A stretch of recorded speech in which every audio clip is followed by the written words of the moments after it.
Gracias, Michelle.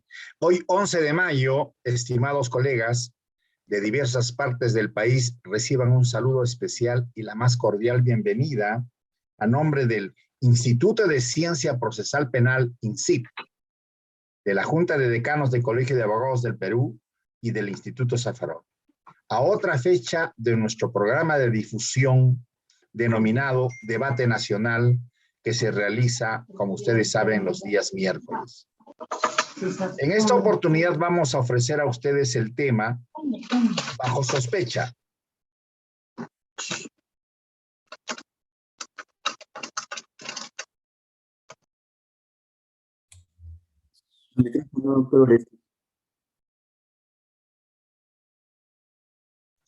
Avísame, Michelle. Gracias. Señores, voy a repetir. Hoy, 11 de mayo, estimados colegas de diversas partes del país, reciban un saludo especial y la más cordial bienvenida a nombre del Instituto de Ciencias Procesal Penal, INCIP, de la Junta de Decanos del Colegio de Abogados del Perú y del Instituto Zaffaroni, a otra fecha de nuestro programa de difusión denominado Debate Nacional, que se realiza los días miércoles. En esta oportunidad vamos a ofrecer a ustedes el tema Bajo Sospecha, máximas de la experiencia. Sabemos que se trata de un tema de constante tratamiento por los intervinientes en el proceso penal, por lo que resulta necesario su integral conocimiento. En esta oportunidad vamos a tener como expositores a destacados profesionales que conocen el tema, y ellos son los señores abogados César Iga Silva, Rómulo Carcausto Calle, David Panta Cueva. La moderación de este conversatorio va a estar a cargo de nuestro destacado miembro del Ministerio Público, Luis César Salas Bejarano, quien presentará a cada uno de los señores expositores, conducirá el presente evento y cerrará el mismo. Adelante, César, por favor.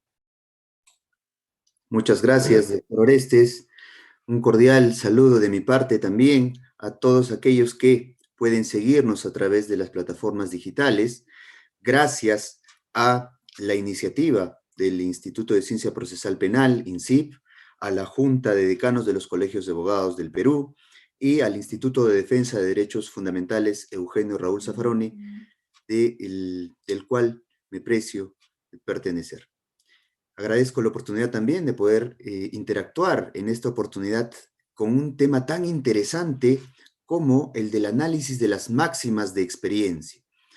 Estos criterios que normalmente se usan para decidir los casos penales, es decir, tener pronunciamientos sobre algo tan valioso como la libertad de las personas, requiere un análisis de alto nivel. Y para eso vamos a contar con la voz autorizada de expertos en el tema.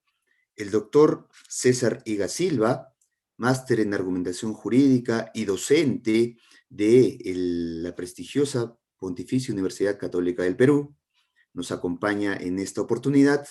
También vamos a tener la presencia del doctor Rómulo Carcausto Calle, quien se desempeña muy adecuadamente como juez superior de la Corte Superior Nacional de Justicia Especializada, y el doctor David Panta Cueva, un bastante conocido defensor de litigios penales, altamente activo en los pronunciamientos y discusiones de las instituciones jurídicas en nuestro país. Por ello es que no necesitan mayor presentación que esta. Tenemos el honor de conocerlos a través de sus producciones y sus manifestaciones en el litigio penal y en las concepciones o discusiones académicas respecto de esta materia. El presente evento va a versar ciertamente sobre las máximas de experiencia y va a dividirse en 3 ejes temáticos.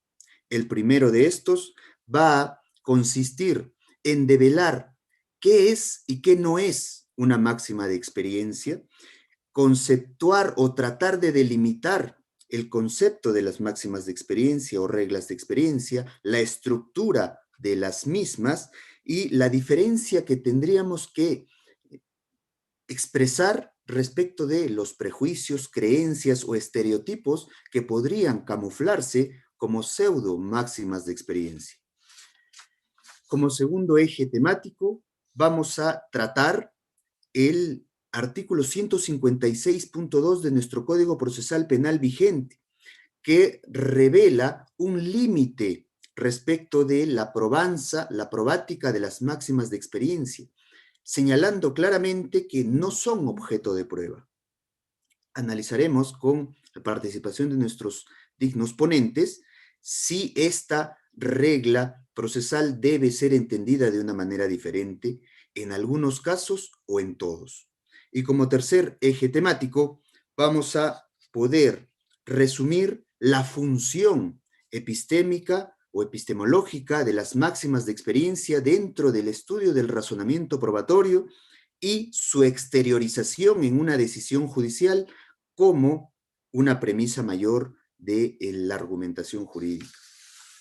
Para cada uno de los ejes temáticos vamos a contar con 7 minutos de intervención de cada uno de nuestros ponentes, para que en ese tiempo puedan expresar su opinión, seguramente muy condensada por el tiempo limitado, y quizá referirse a la participación de los otros ponentes respecto del mismo tema. Por cada uno de los ejes, 7 minutos para cada uno de nuestros ponentes, y finalmente podremos seguramente arribar a conclusiones valiosas en esta primera experiencia de análisis de esta figura jurídica. Para el primer eje temático, entonces, referido a la delimitación del concepto de una máxima de experiencia, su estructura como regla y la diferencia con las creencias, estereotipos, prejuicios u opiniones que puedan tener los operadores de justicia, vamos a invitar al doctor César Higa Silva para que pueda iniciar con su presentación. Adelante, estimado doctor Higa, tiene usted la palabra.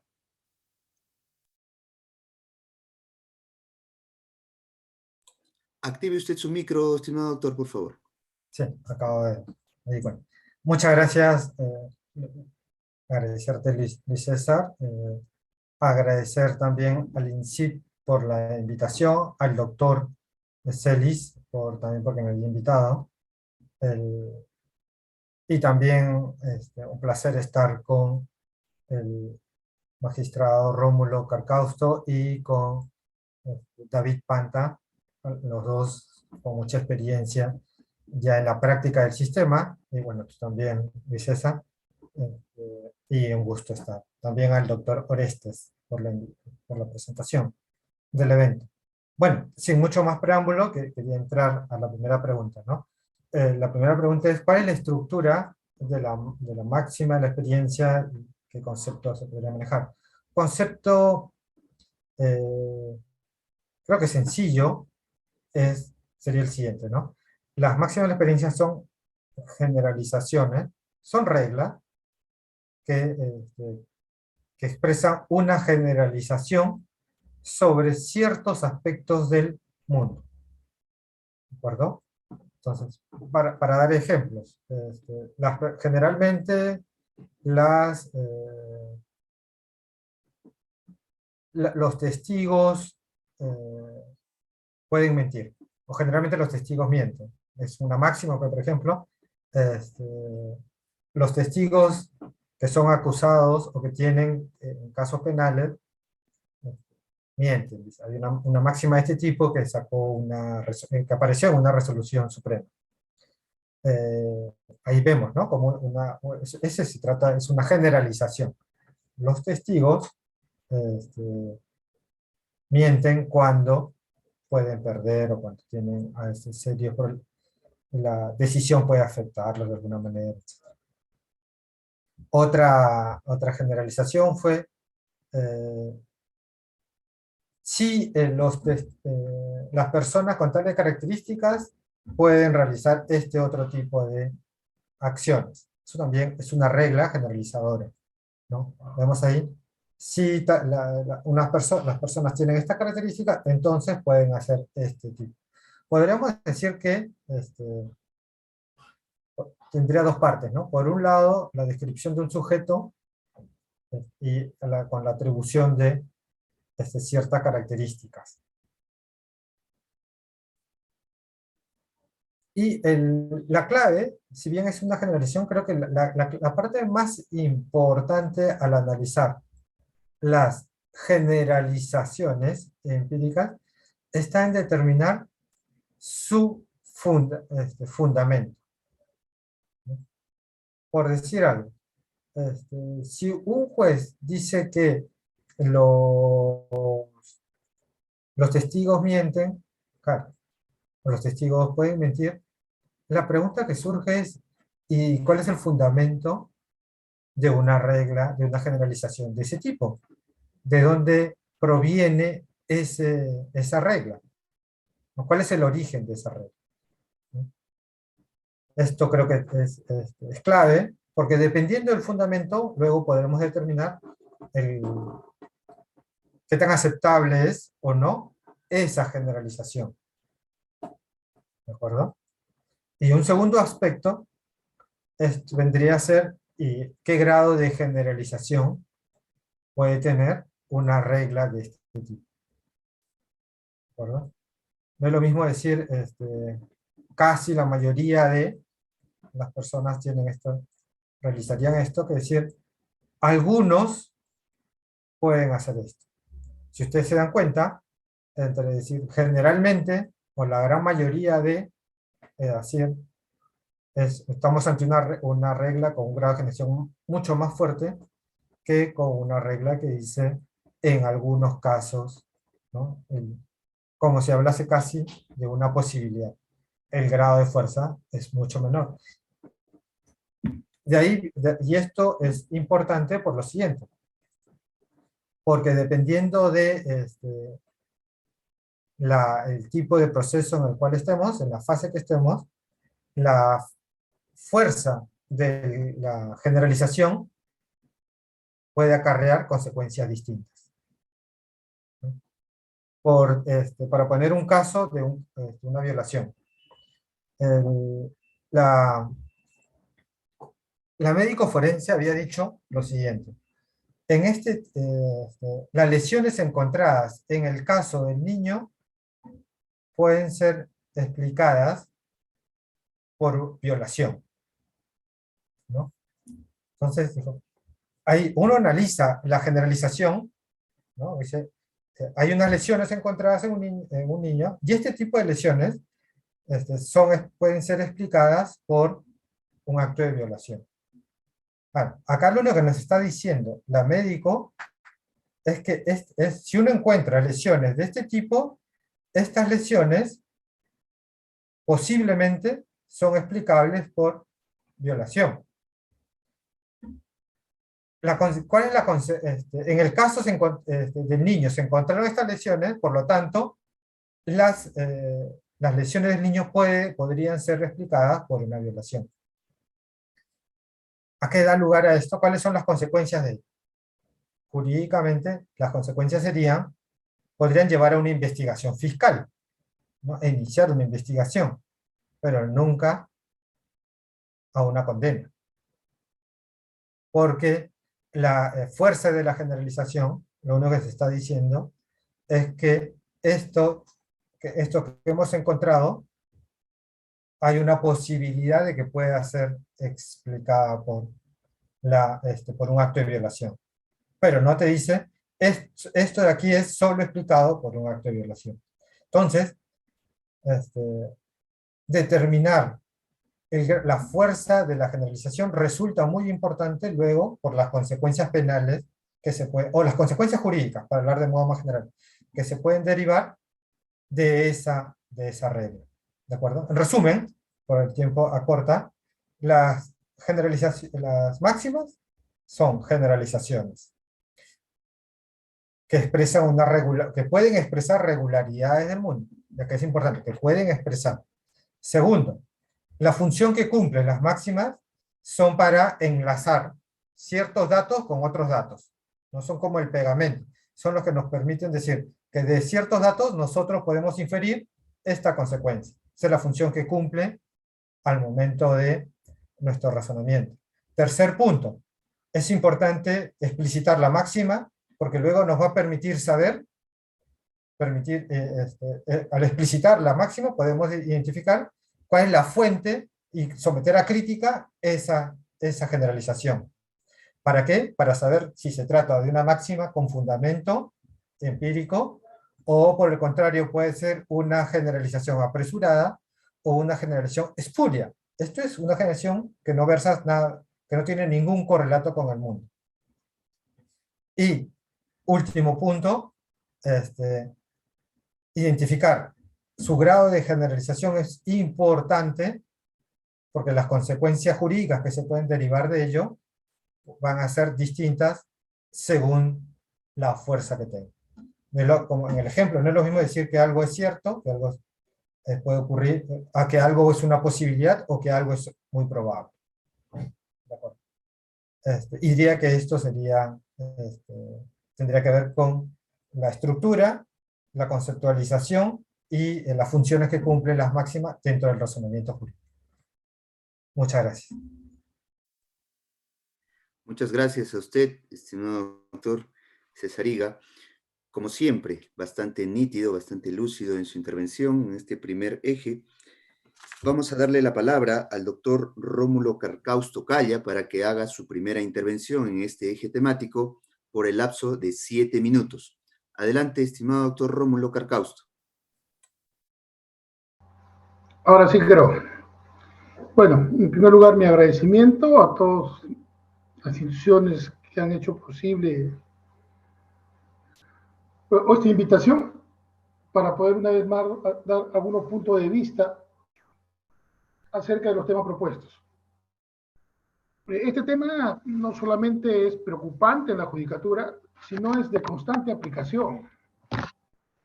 Y uno de los problemas es de constante aplicación, pero uno de los problemas que uno puede revisar en las decisiones judiciales es que primero hablan de máxima experiencia y nunca ponen la máxima experiencia, es decir, no ponen la regla. Hay unas resoluciones judiciales que hablan de máxima experiencia, pero nunca ponen la regla. Y uno puede decir qué máxima experiencia ha utilizado. En otros casos, la máxima experiencia lo ponen como si fuera conclusión. ¿No es cierto? Y esos son preocupantes. Y en otras se pone una máxima experiencia que no obedece necesariamente a su objeto, digamos, a qué parte o qué actividad probatoria o qué elemento probatorio estamos razonando con ello. Entonces, esas dificultades nos deben llevar a pensar y repensar qué es una máxima experiencia o qué es una regla de experiencia, ¿no es cierto? De tal manera que, como se ha venido señalando, a veces algunos lo dicen, señor, es la presunción judicial el que nos ha llevado como concepto el Código Civil. Pero yo sí voy a dar unas 3 ideas claras como concepto. ¿No? Primero, es un enunciado señalado por el juez basado en su experiencia. Es un enunciado que señala el juez basado en su experiencia. Y acá viene un problema. Dice, experiencia social, dice la gran tendencia. Pero hay que simplificarlo, en su experiencia judicial. Porque el juez va a asimilar experiencia de casos que ha venido conociendo y en función de ello va a comenzar a determinar cuáles serían esos enunciados, esos criterios que pueden servir como regla o como máxima de experiencia. Entonces, ese es un planteamiento, estrictamente del juez, basado en su experiencia. ¿No es cierto? A veces esa experiencia se da en casos concretos, pero como tenemos entendido, esos casos concretos vienen siempre en la conflictividad social y se trastoca siempre, o se busca una unidad entre lo que se conoce máxima experiencia social con lo que puede ser la máxima experiencia judicial. Pero acá viene un gran problema entre encuentros y desencuentros. Yo comentaba así, algunos amigos decían, oiga señores, pero la vida social nos ha dado refranes, nos han dado dichos que han orientado nuestro comportamiento social y parecieran que fueran máximas de experiencia que va a orientar no de la vida nuestra, sino que pueden servir como para poder razonar y valorar las pruebas. Por ejemplo, comentaba, ese siempre dice, dime con quién andas y te diré quién eres. Es un dicho que nos han dicho nuestros abuelitos, nuestra mamá y nosotros mismos. Dime con quién andas y te diré quién eres. ¿No es cierto? Eso es conocidísimo. Si lo decimos así puramente, parecía que puede terminar en un prejuicio, comenzar a cuestionar a las personas por el grupo social al que asiste. Pero si comenzamos a ver desde la experiencia judicial, por ejemplo, en casos de criminalidad organizada, ¿no es cierto?, de un colectivo de personas que andan comprometidas en un proceso delictivo, podemos decir, señor, para elevar una regla, por ejemplo, de ese refrán que nos da nuestro abuelo, decir, señor, es probable, ¿no es cierto?, que la persona procesada concurriendo al grupo social del barrio, que está comprometido con el delito, pueda conocer el accionar de los mismos, ¿no? Porque son grupos colectivos que vienen de la experiencia social a una experiencia a veces delictiva. El tema está de que tenemos que tener mucho cuidado en que no sea un prejuicio, porque el prejuicio ya no es experiencia, ya no es máxima experiencia.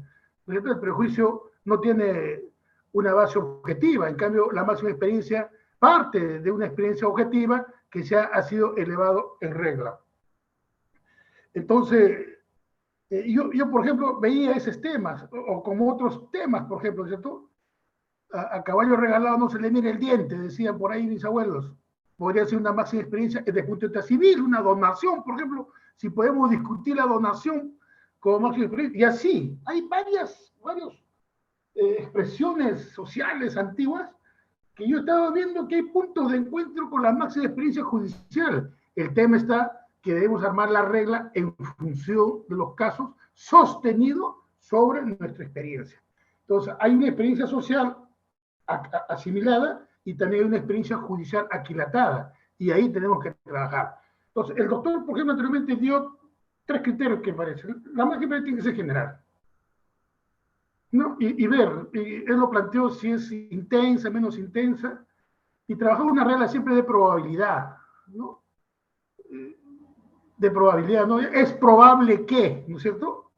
Porque si afirmamos, ya podemos, creo yo que no sería adecuado para una lógica de razonamiento.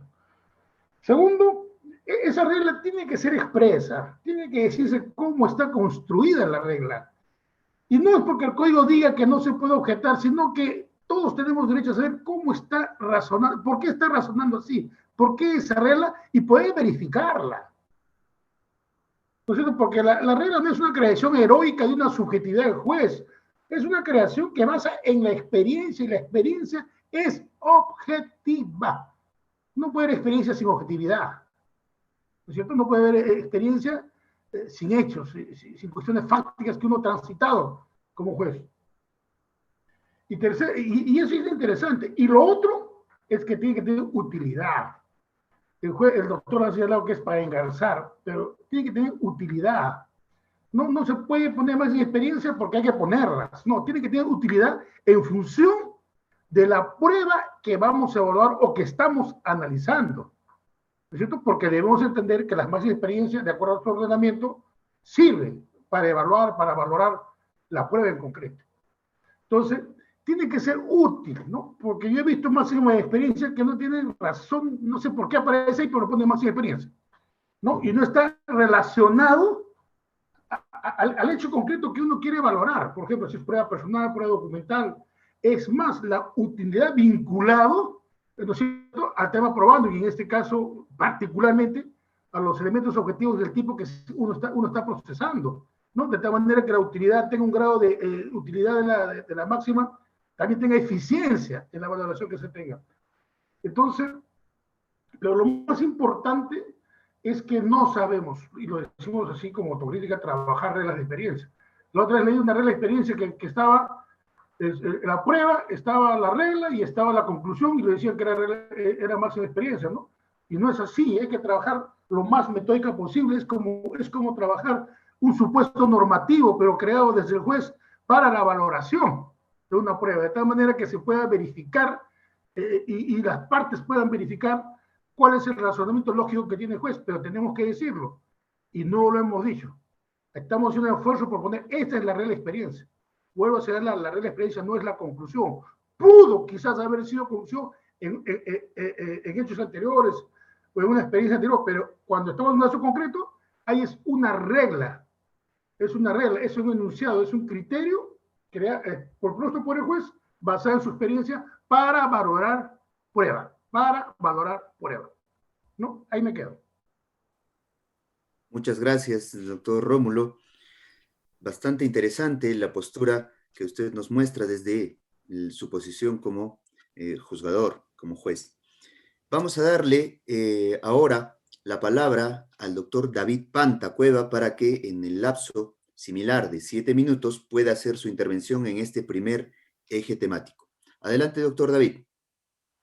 Muchas gracias. Ante todo, mi agradecimiento infinito al Instituto de Ciencia Procesal Penal, al doctor Celis, a ustedes que han tenido la deferencia de invitarme a formar parte de este ilustre panel, con César Higa, un académico puro de la PUF, el doctor Caurcás Tocaya, que constantemente sigo y he estudiado muchas de sus fallos, y han sido, por lo menos, he mantenido una opinión siempre en las redes sociales, ¿no? Que es lo que suelo hacer constantemente en mi profesión, ¿no? Litigar y comentar algunos temas de interés nacional en las redes. Vamos al grano. El doctor Caurcás Tocayo habla unos temas muy interesantes que no eran el punto de partida de mi ponencia ahorita, pero hace falta seguir ahondando, ¿no? Él nos habla, por ejemplo, que él ha podido en su experiencia tratar temas como, por ejemplo, que hay fallos que hablan de las máximas de la experiencia, pero nunca se coloca la regla. Otros la máxima la ponen como conclusión y señala el doctor, finalmente la máxima no obedece a la solución del caso. Y es precisamente, y someto a consideración estos postulados, es que, amigos, al juez le dicen que debe recurrir a la sana crítica, pero no le han dicho qué es la sana crítica.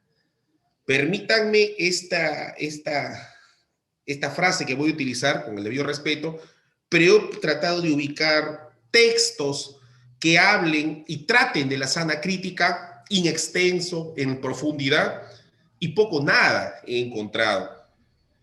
Entonces, al juez le dicen incluso que dentro de la sana crítica están las reglas de la experiencia, está el conocimiento científico y está la regla de la lógica. Pero tampoco le han dicho al juez cómo aplicarla. Y en efecto, si tratamos solamente el tema de las máximas de la experiencia, no existe ley que nos diga cómo deben usarse. ¿Por qué? Porque el conocimiento es propio. Es como dice el doctor César Higa, son generalizaciones, son reglas del mundo que ingresan por nuestros sentidos y nosotros las generalizamos. Pero permítame también ir más allá. Yo considero que, no recuerdo qué autor leí, pero dice, la máxima de la experiencia es lo que sucede más a menudo, ¿no? Es lo que sucede más a menudo. Parten del sentido común que se va generalizando. Entonces, si nosotros queremos atender a su estructura como regla de estas máximas, primero podemos decir que no son homogéneas, porque no son ordenadas. No existe un listado claro sobre las mismas, pero son reglas que permiten al juez crear su propia actividad intelectual para crear un silogismo. Carecen de universalidad, pues no en todos los lugares se da. Y esto sí es una pregunta que también me hacía. ¿Es un aspecto subjetivo del juez? Al parecer sí. Yo creo que no, porque se construyen de manera abstracta y general. La hacen parte de la sana crítica. Tienen que tener un respaldo y convalidación. ¿A qué quiero llegar? A señalar una primera aproximación de la máxima. Que la máxima de la experiencia no sustituye y no tendría ni por qué sustituir a la prueba. Sirven para complementar su argumentación, no para sustituirla. Y aquí sigo a un autor de la Universidad de Vigo, al doctor Bonorino, Raúl Pablo Bonorino, y él nos dice, por ejemplo, que las máximas de la experiencia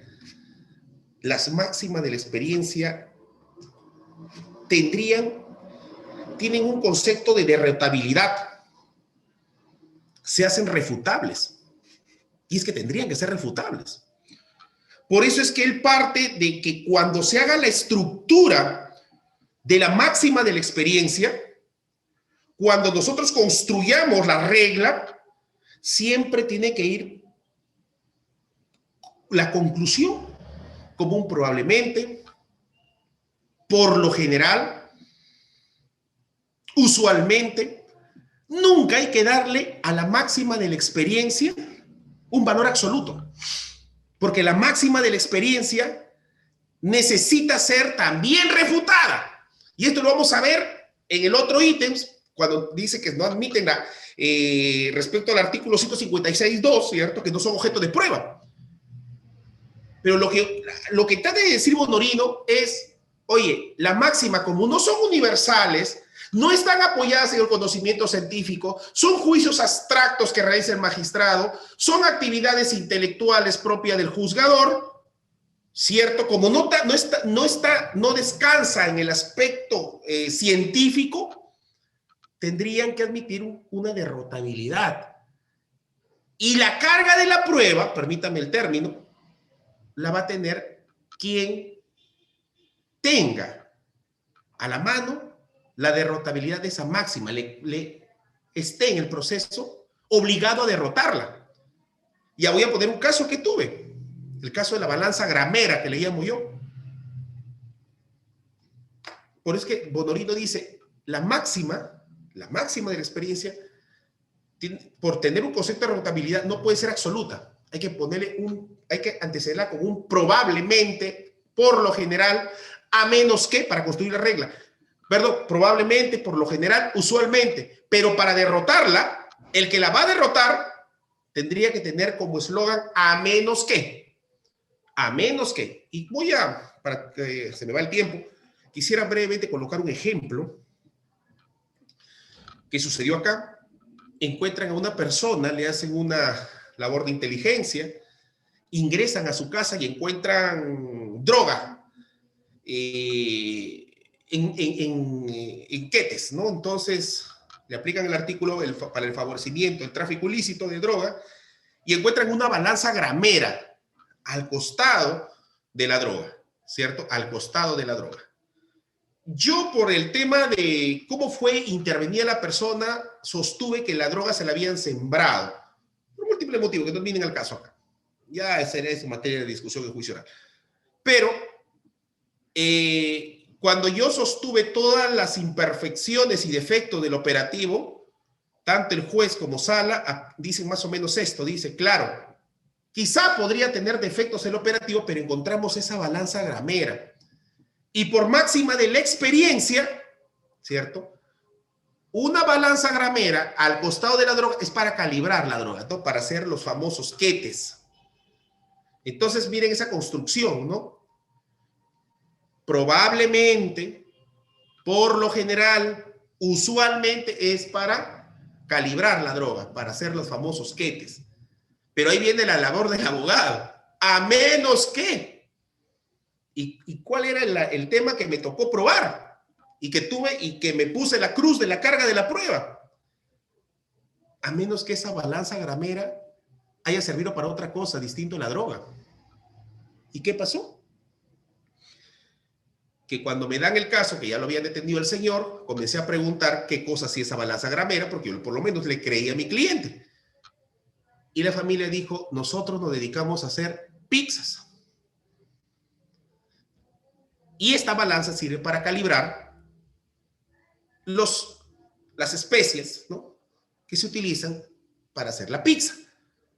Denme pruebas. Me dieron fotografías, los permisos para el local, ¿cierto? Pero por pandemia no habían estado trabajando.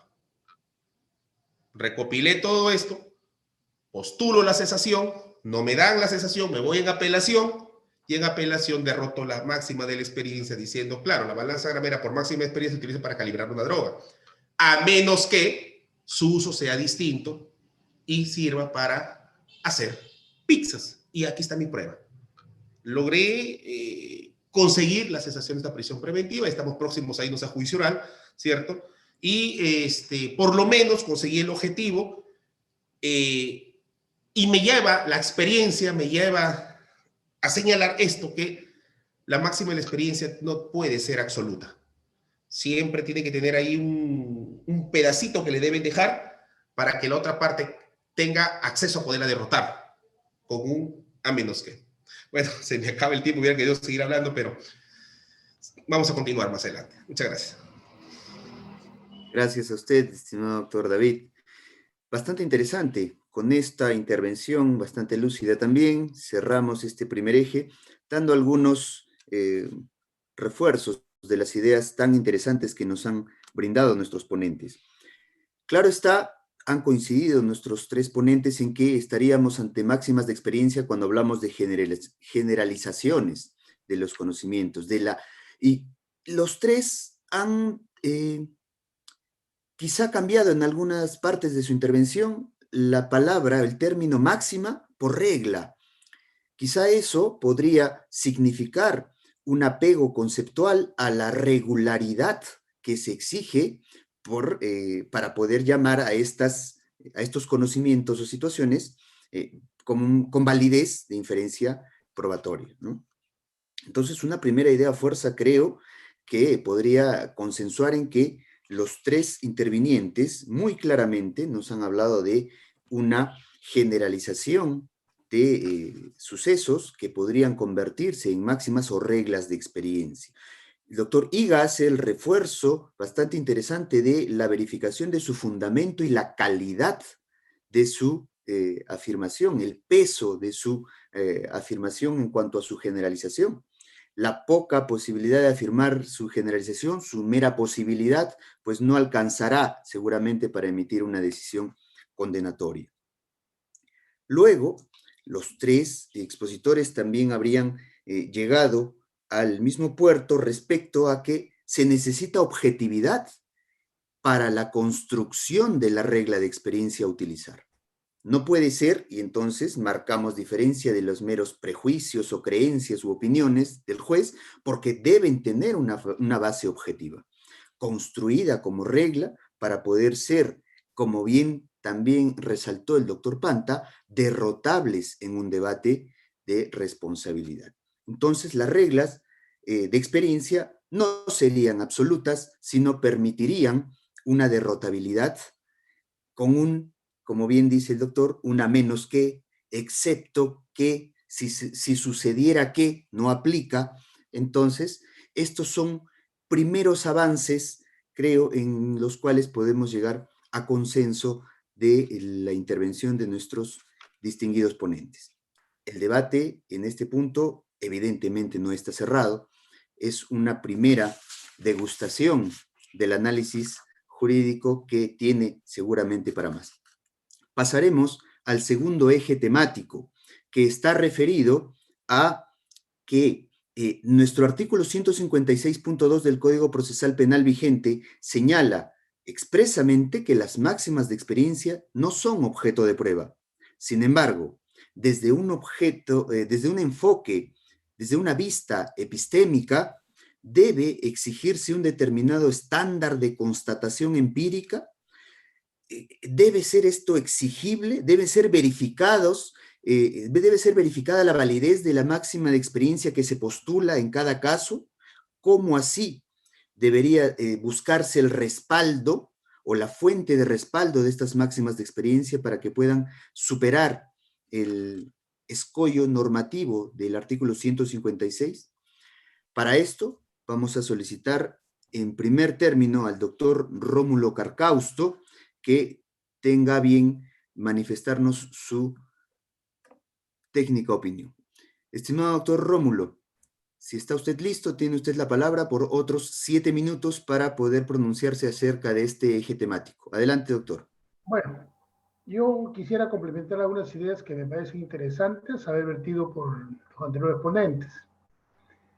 La construcción de estas reglas o máximas, hay que utilizarlo como sinónimo para no confundirnos más, es construida, es planteada por el juez, en casos concretos de valoración probatoria, pero basadas, como vuelvo a señalar, en su experiencia, y su experiencia siempre tiene, la actual experiencia siempre es objetiva y verificable, ¿no es cierto? Entonces, de ahí es donde comienza a construir, y es cierto que no hay que absolutizar la máxima experiencia, sino plantearlo en términos relativos, ¿no? Y eso consuma claridad. El segundo, en relación a lo que se ha planteado, yo soy del criterio de que, como he sostenido, la máxima de experiencia tiene que ser explicitada, tiene que ser señalada claramente cuando se está utilizando y en qué valoración probatoria está utilizando. Porque las valoraciones probatorias que ahora se tiene, digamos, desde el punto de vista penal, por ejemplo, tienen que ver con cada uno de los elementos objetivos del tipo, que se expresan en las proporciones fácticas. Y cada proporción fáctica tiene sus elementos probatorios y en cada uno de ellos tiene que señalarse si es que se va a utilizar las máximas experiencias. ¿Cuál es? ¿Cuál es? De tal manera que permita un razonamiento, que permita un razonamiento válido. Pero al señalar cuál es la máxima experiencia, se abre un espacio, y creo justo, para que las defensas o las partes interesadas puedan ingresar a cuestionar y derrotar esa máxima experiencia. Porque hay que tener en cuenta y hay que ser permisivos que no todo lo que dice el juez que es máxima experiencia es una máxima experiencia. ¿No es cierto? Por eso que se exige algunos cánones, algunos criterios para determinar cuál es la máxima experiencia. Porque si no, estaremos dejando que el juez diga, esta es máxima experiencia y por lo tanto no es derrotable, es incuestionable. No, no. Puede ser cuestionable. Por eso que las características sostenidas, y acá el doctor Higa y el doctor Panta han señalado, en el sentido de que siendo general, y al ser general, tiene que ser regular o repetitivo. Sin embargo, esta regla de experiencia, para ser tal, podrían soportar un mínimo de cuestionamiento, pero no un gran cuestionamiento. ¿No es cierto? Yo como magistrado podría decir, esta es mi regla de experiencia, para que tenga la validez que me sirva para mi razonamiento, se podría aceptar un mínimo de cuestionamiento, quizás en el planteamiento, pero no un gran cuestionamiento. Porque si hay un gran cuestionamiento a mi máxima experiencia, ya deja de ser una regla de experiencia. Por lo tanto, su validez está en cuestión, ¿no? Porque la experiencia, todavía estamos hablando, no todo lo que el magistrado diga que es regla de experiencia, es regla de experiencia. Y es, por eso yo he señalado del inicio, yo he leído resoluciones judiciales, incluso las mías propias, para poner por delante. Ahí me decimos la máxima experiencia, pero nunca decimos cuál es la regla utilizada para la máxima experiencia. Y eso sí pone en cuestión el razonamiento que uno puede realizar. Porque estamos dejando a que la parte que va a soportar esa valoración probatoria no tenga idea de cuál es la máxima experiencia utilizada por el magistrado para darle un determinado valor a las pruebas que están evaluándose. Entonces, en esa medida, más allá de que lo que diga el código que dice que no se puede probar la máxima experiencia, no hablaría de prueba, yo hablaría de, señor, ¿cuánto de cuestionamiento soportaría una máxima experiencia? Bien planteada, por supuesto. ¿No? Un mínimo, un mediano, un gran cuestionamiento, o sacar otra ley de experiencia, ¿no? que sea contraria a ello. Yo creo que sí es posible. Así como hay prueba contra prueba y al resultado hay prueba en contrario, ¿por qué no se puede plantear alternativamente reglas de experiencia, ¿no es cierto?, frente a lo que plantea el magistrado, ¿no? Entonces, esa es una primera gran idea, ¿no? Porque, como vuelvo a señalar, esta construcción, este planteamiento, este criterio, este enunciado planteado, es un enunciado del magistrado que trae de su experiencia, que lo hace con el mayor criterio de utilidad para valorar pruebas, pero no siempre tenemos la última palabra. Puede haber a lo mejor otras reglas de experiencia utilizadas con mayor eficacia y con mayor utilidad. Y por lo tanto, la derrotabilidad, como dicen, siempre va a estar presente. Si no, estaremos creando una ley absoluta y siempre en el derecho no, la cuestión absoluta niega la esencia del derecho, niega la esencia de la justicia. No, yo sí no tengo inconveniente en poder aceptar frente a una regla que plantee, a lo mejor otra mejor regla, que puede decir mejor que lo mío o decir contrario a lo que uno propone. Porque en el fondo son reglas que van a ayudar a valorar elementos de prueba, ¿no? Gracias. Gracias a usted, estimado doctor Rómulo. Bastante clara su posición y bastante útil para el debate. Vamos a darle la palabra al doctor David Panta Cueva para que tenga su intervención en este segundo eje temático. Adelante, doctor Panta. Gracias. Claro, por ejemplo, y si vamos a la segunda eje temático, señala, y me echo aquí mi estructura, mi diagrama, lo coloco como las máximas de la experiencia son objeto de prueba. Definitivamente el artículo 156.2 lo ha señalado, ¿no? No son objeto de prueba las máximas de la experiencia. Categórico. Pero aquí vamos a seguir ahondando y precisando esto, ¿no? O sea, hemos señalado que las máximas o reglas de la experiencia, que en mi concepto son sinónimos, no son universales, ¿no? O sea, pues no están amparadas por el conocimiento científico y admiten su derrotabilidad, es lo que es mi postura, lo que he señalado, ¿no? En consecuencia, la primera pregunta que me hacía temprano era ¿cómo debería ser su justificación, ¿no? Considero que la justificación debería ser externa de parte del juez, ¿no? O sea, y como dice el doctor Caucasto, ¿no? ¿Qué tipo, cómo debería, por qué nunca señalan cuál es la máxima? ¿Por qué nunca señalan cómo la han construido? ¿Por qué no señalan la regla? Y eso que señala el doctor Caucasto claramente es porque no contienen justificaciones externas de parte del juez. Porque en la justificación externa, el juez debe señalar razones por qué las uso, con base en qué experiencia las uso, para determinar que mi experiencia no es solamente la mía, sino la de todos.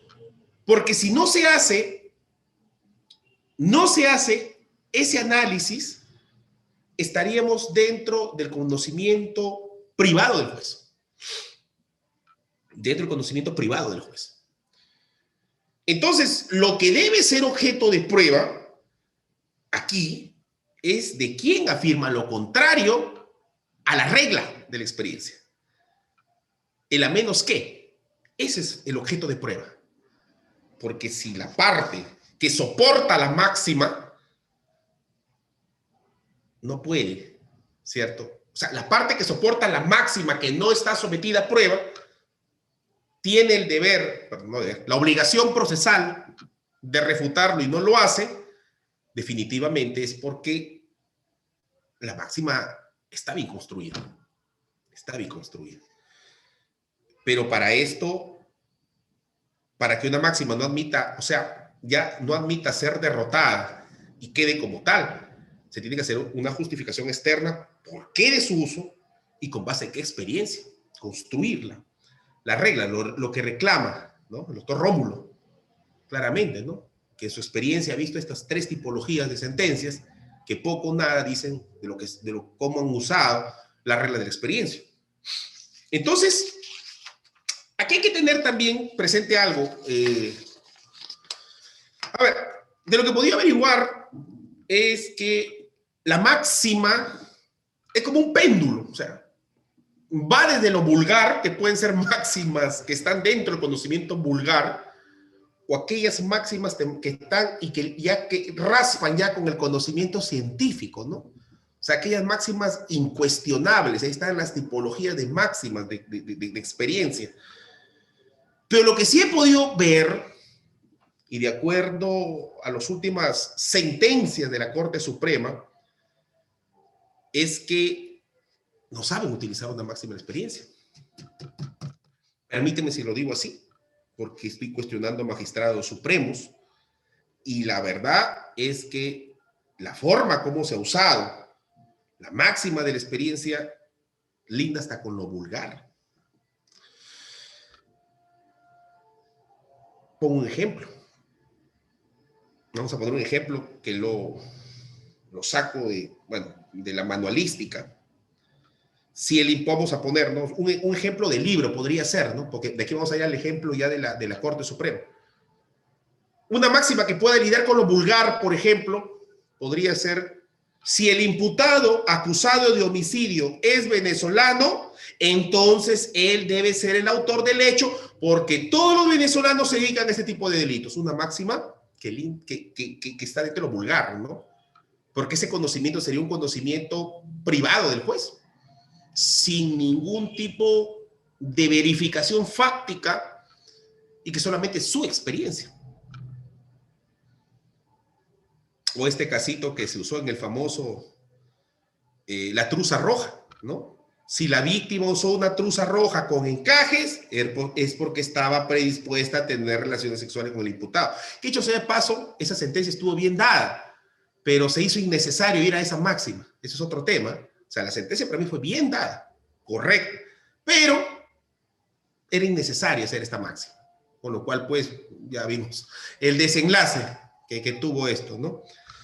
Entonces, y si nosotros vamos al recurso de nulidad 300-2021 Cusco, argumento 4.19, dice la Corte Suprema: por máxima de la experiencia, se sabe que muchas veces los testigos que presentan las defensas son testigos de favor y que también los documentos resultan muchas veces falsos en sus contenidos. Por favor, por favor. Esto no es una máxima. Esto es cualquier cosa menos una máxima. Esto es un conocimiento privado, es un conocimiento sesgado, prejuicioso, porque hay que diferenciar las máximas también de los prejuicios. El argumento 18º del recurso de nulidad 853-2019 de Lima Norte. Se tiene en consideración que si bien el desarmador es una herramienta que puede ser utilizada en la reparación de una mototaxi, las máximas de la experiencia indican que deben encontrarse en un lugar específico donde se guarden otras herramientas con la misma finalidad, pero no en el asiento posterior. Esto no es una máxima, es un conocimiento del juez, porque yo podría, como abogado, decir, claro, a menos que mi cliente sea un desordenado de primera, pues, que ponga las herramientas en cualquier parte del carro, como suele suceder por muchas personas. No todas, pues, colocan en la parte posterior las herramientas. Otros las llevan en las gavetas, otros las llevan en los compartimientos donde van los portavasos, incluso hasta tiradas a veces debajo del timón. Entonces, esto tampoco puede ser una máxima experiencia. Y finalmente, la última, que podió gentilmente el doctor la compartió, el doctor Celis, el recurso de nulidad 404-2021, la máxima de la experiencia indica que el abuso físico de los adultos sobre los menores de edad, mayormente de los padrastros, sobre los hijos de su conviviente, ¿no? Eventualmente no se limita a una sola área. Suelen aprovechar la convivencia con los menores, la autoridad que ejercen sobre estos y la confianza de la madre para perpetrar otro tipo de abusos más íntimos realizados en la clandestinidad, como el abuso sexual, ¿no? La máxima de la experiencia indica que el abuso físico de los adultos sobre los menores de edad, mayormente de los padrastros. Esto también yo creo que esto es una máxima. Esto es un conocimiento privado, prejuicioso, de parte de quien ha hecho esto. Entonces hay que tener bastante cuidado, porque se están utilizando de esta forma y este tipo de uso está teniendo consecuencias en las libertades de las personas. Por eso es que el doctor Rómulo claramente lo ha dicho. Veo tres forma de hacer fallos judiciales utilizando máxima y ninguno dice nada. Entonces, por lo menos ya se me vence el tiempo. Eso es lo que quería señalar en esta segunda intervención. Gracias, doctor Luis César. Muchas gracias a usted, estimado doctor David. Ahora vamos a darle la palabra al doctor César Higa Silva para que pueda hacer su intervención con este segundo eje temático. Adelante, doctor Higa. Muchas gracias, César. A ver, creo que ya han dicho mucho, así que, ¿qué podría aportar? Cuando la norma dice que no son objeto de prueba, yo diría que no deberían ser objeto de prueba si es que son aceptadas, ¿no? Pero esto implica, primero, que se expliciten las máximas. Creo que ya lo han mencionado tanto el magistrado Rómulo como David, que claro, es importante siempre conocer cuál es la generalización o la máxima con la cual van a valorar los hechos del caso, o van a hacer el enlace, van a analizar los datos concretos del caso. Entonces, primer punto, claro, explicitamos la máxima. Y esto estoy completamente de acuerdo. Es imprescindible que los jueces siempre indiquen, o no solo los jueces, yo diría que esto tiene que ser desde el inicio, como creo que en algún momento conversábamos, los fiscales, el fiscal y la defensa tienen que indicar cuáles son las máximas que ellos utilizan para construir su caso, con los cuales defienden su caso, ¿no? Y una vez que ellos presentan, esta es la regla con la cual, la generalización con la cual nosotros decimos que de estos hechos se puede inferir esto, tanto los dos, luego el juez puede decir, vista, estos son los argumentos, y visto que estas son sus reglas, vamos a discutir, vamos a analizar. Como ambos coinciden en la generalización, eso no va a ser objeto de prueba, porque no tiene sentido discutir sobre algo que todos aceptan. Claro, puede ser que discutan no sobre la generalización, sobre la máxima, sino sobre, oye, ese hecho no está probado. Entonces nos concentramos en eso. Pero si la máxima nadie la discute, entonces no hay que discutir. Entonces no será objeto de prueba aquello sobre lo cual nadie discute. Sin embargo, si es que sí se discute, y creo que ya los dos han planteado muy bien, ¿no? Claro, yo puedo cuestionar, oiga, esta generación es falsa. Por ejemplo, en el caso Abenza Mesa, dice, las personas, dice, Abenza Mesa era una persona impulsiva, emotiva, agresiva, etc. Y por lo tanto, ella pudo haber instigado Pedro Machuera a matar a Alicia Delgado. ¿En virtud de qué? Que las personas con esas características hacen esto. Y claro, si yo soy la defensa diría, oye, ¿y usted cómo sabe de dónde sale que las personas con esas características pueden mandar a matar a otro? Me gustaría saberlo, ¿no? ¿Cuál es la base de lo que usted fundamenta eso? Eso lo dice hasta la Suprema, ¿no? Muchas veces utilizan pericias y dicen, mira, esta persona tiene esta característica, y las personas que tienen estas características pueden hacer esto. Y yo le preguntaría, ¿y cómo sabes eso? Ahora se ha vuelto un experto, un psicólogo clínico. No, bueno, no sé qué área de la psicología, no soy psicólogo, así que puedo estar equivocado. Pero no solo es juez, sino que también es un experto en el comportamiento humano. Claro, obviamente ahí que se espera la defensa es que diga, oiga, esto no lo puede hacer. Personas con esta característica no hacen esto, no tienen justo los rasgos necesarios. Y en ese caso le pregunté a unos psicólogos de la universidad y me dijeron, oye, bien raro que una persona con esta característica pueda instigar a otro, si es que por eso se entiende controlar la voluntad de otra persona. Es rarísimo. Habría que preguntarle a los jueces cómo saben eso, ¿no? Eso fue lo que pregunté. Y sí, y los jueces y estos supremos no dijeron absolutamente nada sobre la materia. Entonces, mira, yo puedo cuestionar, o sea, explicitando la máxima, luego puedo pasar a un segundo punto. Preguntamos, ¿todos están de acuerdo con esto? Sí. O alguien cuestiona, no, yo cuestiono eso. Entonces, ahora sí hay que abrir un espacio para discutir sobre el fundamento y la fuerza de esa generalización. Pone diciendo, oye, esto de X es falso. Es una primera crítica, decir, o eso que está diciendo es falso. O, como lo planteaba bien David, puede decir, no te niego que eso pueda ser en la gran mayoría de casos cierto, pero en este caso estamos ante una excepción.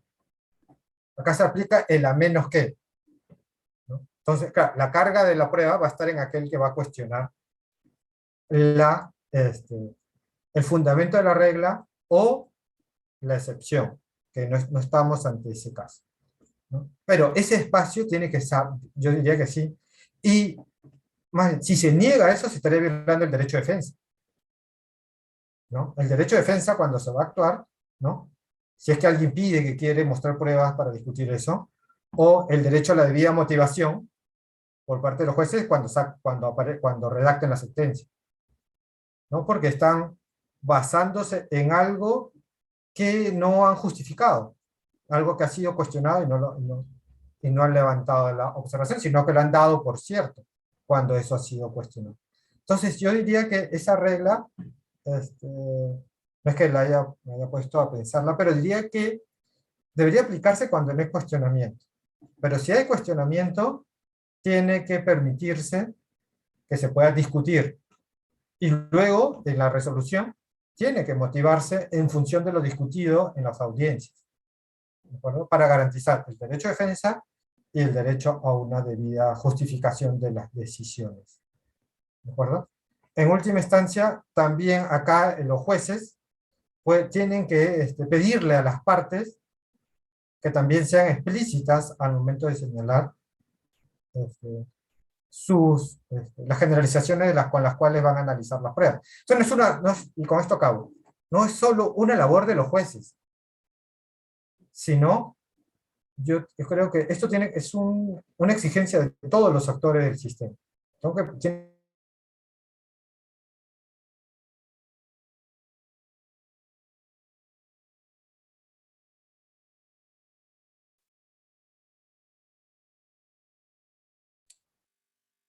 Bien, doctor, muchísimas gracias.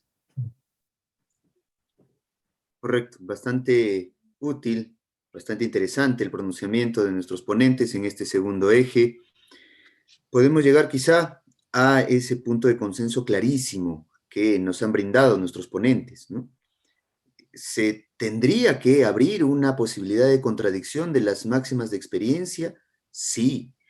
Ahora, como bien dijo el doctor Higa, habría que establecer qué tipo de refutación se va a hacer o a qué directamente está dirigida la refutación, al hecho base del cual va a pretender transitar con la inferencia probatoria de la máxima experiencia hacia un hecho presunto, o se va a cuestionar la máxima de experiencia propiamente, atribuyéndole falsedad, prejuicio, creencia, como bien señaló el doctor Panta, o se estaría postulando una nueva afirmación como excepción a la regla, lo cual descansaría sobre la aceptación de la regla, ¿no? La aceptación de la regla permitiría recién afirmación de una excepción a la regla. Parece ser que podemos llegar por lo menos a ese primer nivel de consenso. Este primer encuentro no tiene como finalidad definitivamente zanjar el debate, pero son primeras aproximaciones valiosas de nuestros ponentes que nos podemos llevar de este certamen. Ahora pasaremos al tercer eje temático, en donde, para redondear quizá las intervenciones, podamos explicitar, escuchar de nuestros ponentes cuál consideran es la función vital de las máximas de experiencia dentro del razonamiento probatorio y cómo se exteriorizan utilizándolas como premisa mayor en las decisiones judiciales. Cómo se construye la argumentación jurídica con las máximas de experiencia y qué función importante cumplirían entonces en el razonamiento probatorio para buscar decisiones racionales, valga decir. Y quizá en esta última intervención, por el tiempo bastante tirano que tenemos, podrían incluir algunas ideas finales en su intervención, estimados doctores.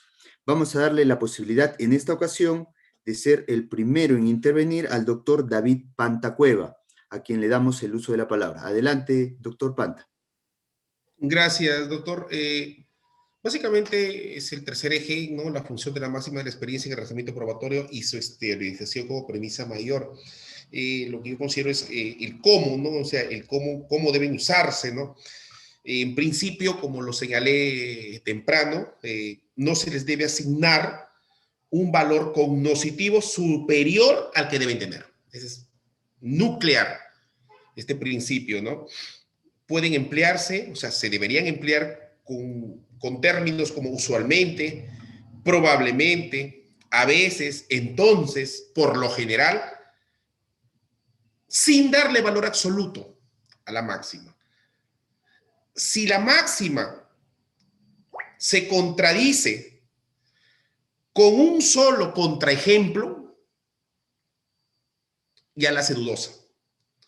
Ya la hace dudosa. El caso, por ejemplo, que coloqué, el caso de la balanza gramera, ¿no? O sea, si hay una contradicción de parte de quien está soportando esa máxima y ya lo está poniendo en consideración y aún así hay condena, eso debería ser desestimada, ese fallo, en una alzada, porque la parte que está soportando la máxima la está contradiciendo, la está haciendo dudosa. Otro principio que podríamos tomar como base, cómo debe usarse una máxima, es que considero que si a la máxima se le refuta con un criterio científico, definitivamente se cae. No sirve la regla o la máxima de la experiencia para generar un argumento cuando la parte que le está soportando, ¿cierto?, la comienza a refutar con un criterio científico. Porque si la máxima es refutada y aún así sigue siendo utilizada por el magistrado, ya no estaríamos ante una máxima de la experiencia, sino estaríamos ante un conocimiento privado del juez, sesgado, prejuicioso. Pues ya la máxima ha pasado a tener, considero yo, un estatus lógico incierto. Porque para que la máxima sea admitida como tal, no debe ser refutada y debe tener un alto grado de admisibilidad superior. Por ejemplo, a ver, y aquí también tuve un casito muy interesante, hace 6 años, 7 años, mal no recuerdo, donde una persona comete un accidente, ¿cierto?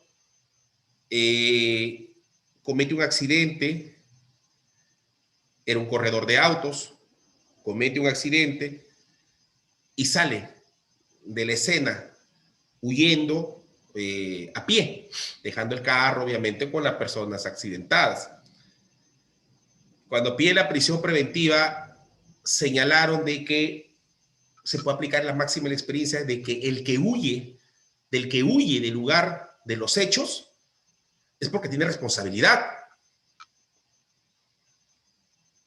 Y si algo me caracteriza en el litigio es que yo contradigo todo. Todo lo que el fiscal me lo dice, lo contradigo, lo hago dudoso con lo que tengo. Entonces, cuando soporté esta máxima, lo primero que conversaba ya con la familia, conversaba con él, y él me dice, fíjese el lugar donde cometió el delito. Es un barrio y toda la gente estaba saliendo. Si yo me quedaba, me linchaban. Como que es cierto. Entonces, sostuve ese argumento en alzada y revocaron la razón venida en grado, teniendo en cuenta el tipo de barrio que había, ¿cierto? No es un barrio exclusivo, obviamente, era más peligroso que exclusivo, y ahí sería cometido el accidente. Entonces, esa máxima, por ejemplo, del que huye del lugar, ¿no? Es porque ha cometido el delito, cuidado, ¿eh? Cuidado porque no puede ser válida para todos los casos. Puede, como decía, la máxima peca de no tener universalidad. Y como peca de no tener universalidad, yo creo que debe ser trabajado como dice el doctor Rómulo, yo considero que es para cada caso en concreto, caso por caso, claro, sin dejar de lado la generalización, que no es una universalidad, pero una máxima que responde a un caso no necesariamente puede responder a otro. Hay que saber construir, hay que saber ofertar el argumento, ¿no? Y la máxima, como lo he señalado, no sustituye la prueba, no tiene por qué sustituirla, simplemente lo que es apoya el argumento, ¿no? Apoya el argumento. Bien, doctor Juan Carlos, creo que esto es mi intervención en esta última parte. Muchas gracias. Gracias a usted, estimado doctor. Ahora vamos a pedirle al doctor César Higa que haga su última intervención en este certamen. Doctor Higa, tiene usted la palabra, por favor. Muchas gracias. Se escucha bien, ¿no? A ver, ¿qué función cumplen? Bueno, creo que ya lo habíamos estado conversando, cumplen la función de enlace, ¿no? Las generalizaciones son las reglas que te autorizan decir que de ciertos datos pasas a, puedes llegar a concluir el hecho presunto, el hecho a conocer, ¿no? Son estas reglas que son las que permiten enlazar. Son, como decía, el pegamento del razonamiento. Esto decía Taine, por ejemplo, o David Hume. El problema, y ya con esto lo hemos estado conversando, que las estas máximas pueden ser, pues, máximas espurias, generalizaciones espurias, apresuradas, sin ningún tipo de basamento. ¿De acuerdo? Por esa razón, es importante que el juez siempre indique cuáles son las generalizaciones y cómo sirven para enlazar, cuál es su fundamento, etc. Quería, justo recordando lo que había mencionado el magistrado Rómulo, en el Código Civil, por ejemplo, existe esta regla que dice que si el demandado no contesta, se le tendrá por rebelde y por cierto los hechos que aparecen en la demanda. Ahí se aplica el hecho de que calla, otorga, ¿no? Esta es una máxima que también uno escucha a veces en la calle, ¿no? En los medios. Pero entonces usted no va a contestar. No, porque ustedes tienen que probar. Pero entonces acá se aplica el que calla, otorga, ¿no? Este dicho ahí, ¿no? Aparece en el Código Civil. Claro, pero en el derecho penal, el silencio no importa, pues, el aceptar. El que no cuestione no significa que acepte todo lo que dice el fiscal, ¿no? Más bien, el fiscal tiene que probar, tiene la carga de la prueba y tiene que probar todo lo que afirma. Ahí, más bien, existe la regla, el silencio no implica aceptación de nada de lo dicho. Claro, y uno puede ver ahí dos máximas, o frases que uno puede encontrar, ¿no? Y utilizadas por el derecho en distintas áreas, ¿no? El derecho civil sí se aplica, pero en el derecho penal dicen, no, esto no puedes hacer nada con esto, no puedes hacer. Y la pregunta es, ¿por qué? Claro, y esto está en mucho lo que dijo David. Las generalizaciones, pues, son eso, generalizaciones, son reglas que son producto de la experiencia, ¿no? Y que reflejan, pues, un saber, un cierto margen de conocimiento de la realidad, pero esto de acá puede ser que no se aplique siempre, ¿no? Por eso es una generalización y no una regla universal, y pueden haber excepciones, o incluso solo mostrar una posibilidad, ¿no? El que alguien no conteste lo que otros dicen no significa que tenga que aceptar, sino solamente, bueno, no me interesa discutir con usted, ¿no? Uno ve eso en la prensa ahora que muchos ministros dicen, no, pero, ¿y usted no va a contestar esto? No, porque no me interesa contestar. Mi silencio es un desprecio hacia lo que usted está diciendo, ¿no? Claro, eso también puede significar. Entonces, claro, muchas veces las conductas pueden ser interpretadas de diversas maneras. No necesariamente el que se puede interpretar de una manera, ¿no? Hay que, por eso yo culminaría mi intervención en este punto, que creo que es muy importante siempre explicitarlo. Si hay contradicción en las máximas, entonces discutirlas, y que el juez sepa cómo organizar el debate entre las partes, ¿no? Decir, a ver, ustedes plantean esto, entonces usted tiene que hacer, y el cuestionamiento va al que le está haciendo la defensa, que niega eso. O entonces, ¿cómo lo prueba? ¿Cómo señala que esto es? Tenemos que aceptar esto, o esto de acá es aplicable al caso, ¿no? ¿Cómo va a justificar que esto es aplicable acá? O si la defensa dice, no, acá estamos ante una excepción, entonces, ¿usted cómo muestra que acá, como el caso que planteó David, que esta balanza se utiliza no para hacer, no para hacer pesar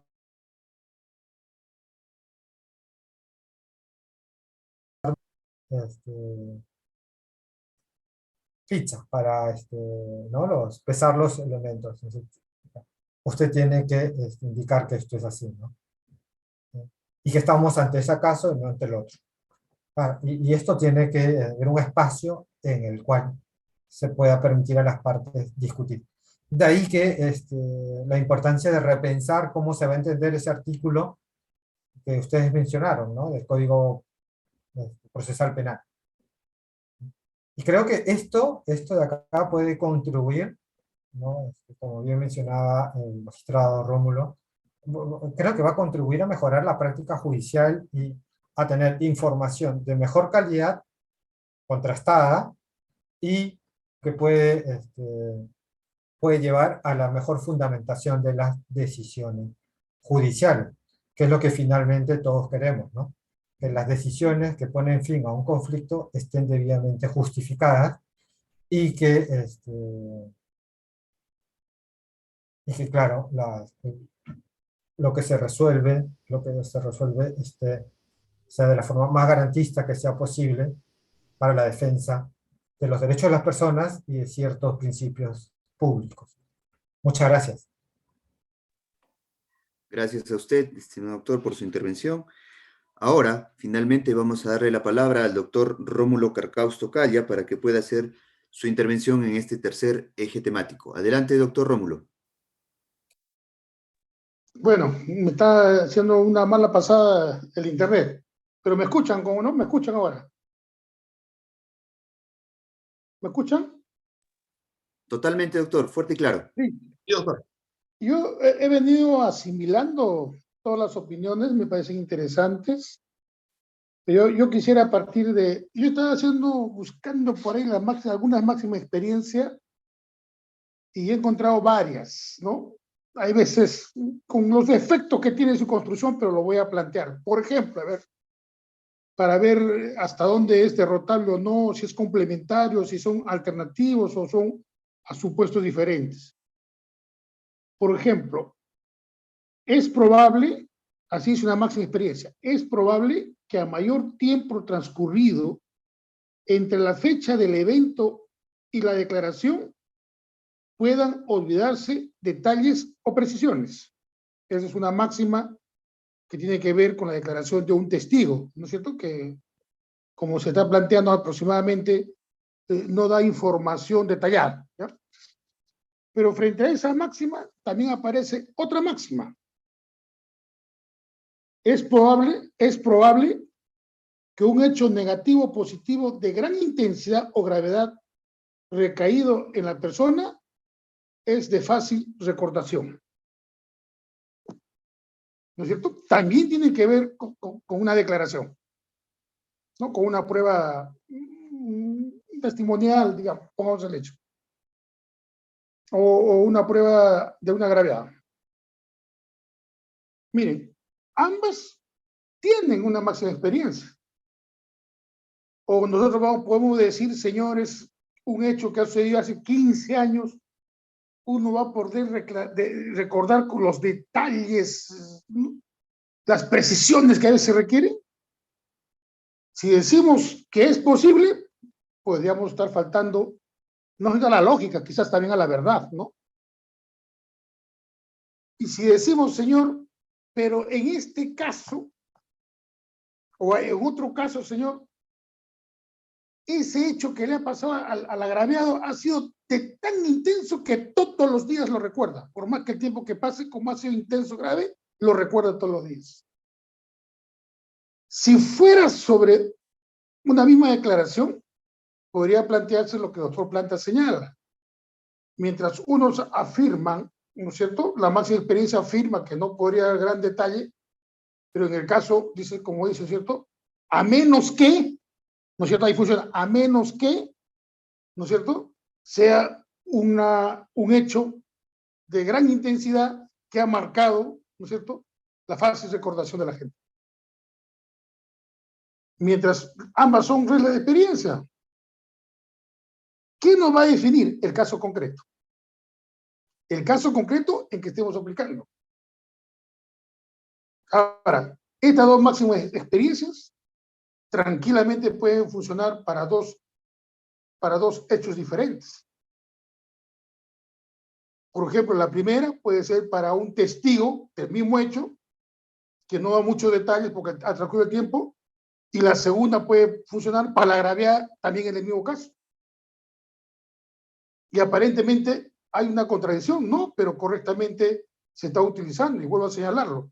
La primera, que falta por el transcurso del tiempo, no hay detalles, podría funcionar para un testigo que ha visto el caso, que ha estado en el caso. Sin embargo, la segunda regla de experiencia basada en un hecho intenso grave sobre la agraviada y que le ha marcado toda la vida, lo va a recordar casi como ha sucedido. ¿No es cierto? Pero eso tenemos, como dicen los colegas, que explicarlo, justificarlo, explicarlo en la justificación externa. Porque si no justificamos, va a haber una aparente contradicción sobre las pruebas personales, ¿no es cierto?, una aparente contradicción de aplicación de máxima de experiencia. Ahora, si fuera sobre la base, digamos, de un solo, digamos, del agraviado, y el magistrado, digamos, el agraviado declara, y el magistrado pone la regla de experiencia que el transcurso del tiempo evita que pueda dar detalles y precisiones sobre el hecho. ¿Cómo se va a derrotar? Como lo dijo el colega Panta, en este caso, decía, a menos que tenga que decir, señor, pero en este caso ha sido el hecho tan intenso en la agraviada que lo ha marcado de por vida y que lo recuerda todo el tiempo. Entonces, ahí hay dos reglas sobre una misma testimonial de la agraviada. Desde el punto de vista de lógica y razonamiento, pareciera que ambas se pueden aplicar. Y ahí viene cuál se utiliza, y para decir cuál se utiliza y cómo se utiliza, tenemos que justificarla. Tenemos que dar las explicaciones de por qué optamos por una determinada regla de experiencia. Entonces, como les planteo en este caso, esos son los problemas concretos, son los problemas que se dan en los casos. Eso se puede en dos casos, como en un solo caso, o en varios casos, ¿no es cierto? Eso señala. Por ejemplo, otra regla de experiencia, que he estado por ahí buscarlo, ¿no es cierto? Buscándolo. En las organizaciones criminales, por ejemplo. Hay veces pareciera que las organizaciones criminales, su mundo es tan complejo que cada vez se va apareciendo nuevas reglas de experiencia. Y a veces decimos, sí, pero no es lo que no, se va repitiendo en varios casos. Y en ese sentido, pudiera haber tantos casos que tienen similitud como tantos otros casos que tienen otra similitud. Centralmente, por ejemplo, sobre el uso de los aparatos telefónicos. Sobre el uso de los aparatos telefónicos. ¿no? Y ahí habría que ver, por ejemplo, me ponía acá lo que se había trabajado en alguna oportunidad, ¿no es cierto? Por ejemplo, las organizaciones criminales, a fin de despistar o dificultar las labores de investigación, usan diferentes líneas telefónicas para comunicarse entre sí. ¿Mm? Y a la vez se afirma en otra, las organizaciones criminales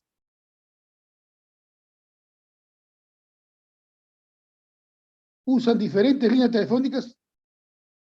A los usuarios de las líneas telefónicas pueden variar, rotar, desechar los mismos en cada cierto tiempo, a fin de dificultar las investigaciones.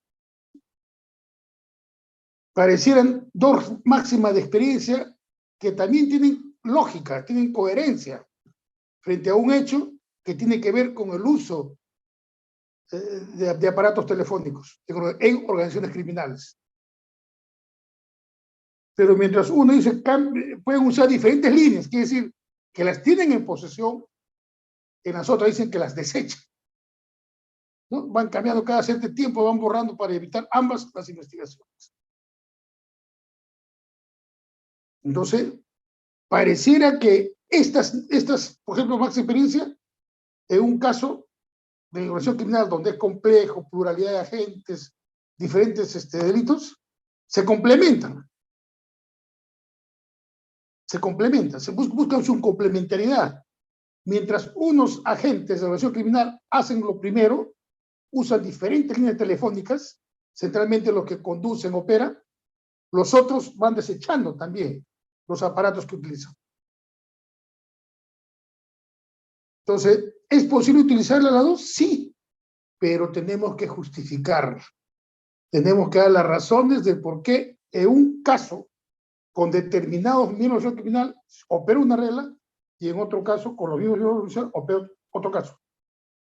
¿Por qué? Porque ahí hay que ver roles, funciones, demarcaciones, un conjunto de hechos que le van a dar particularidad a los elementos probatorios, y esa particularidad va a exigir también reglas de razonamiento o máxima experiencia para poder argumentar un razonamiento y justificar una decisión. Entonces, lo que yo quiero señalar, que el panorama del manejo de la regla de experiencia, si es dificultuoso en un caso no complejo, imagínense cuánto dificultoso será un caso complejo y cuánto más será un caso complejo con participación de organizaciones criminales, donde no solamente hay pluralidad de agentes, sino hay pluralidad de delitos, hay actividad probatoria difusa, hay actividad probatoria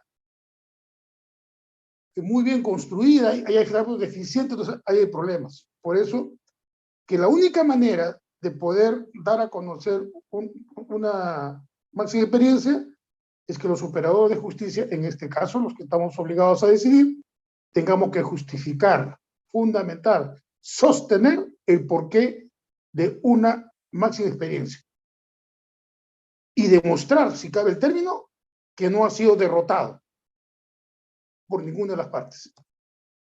Eso sí es interesante porque hay que dar respuesta. Sé que se ha cuestionado una máxima experiencia.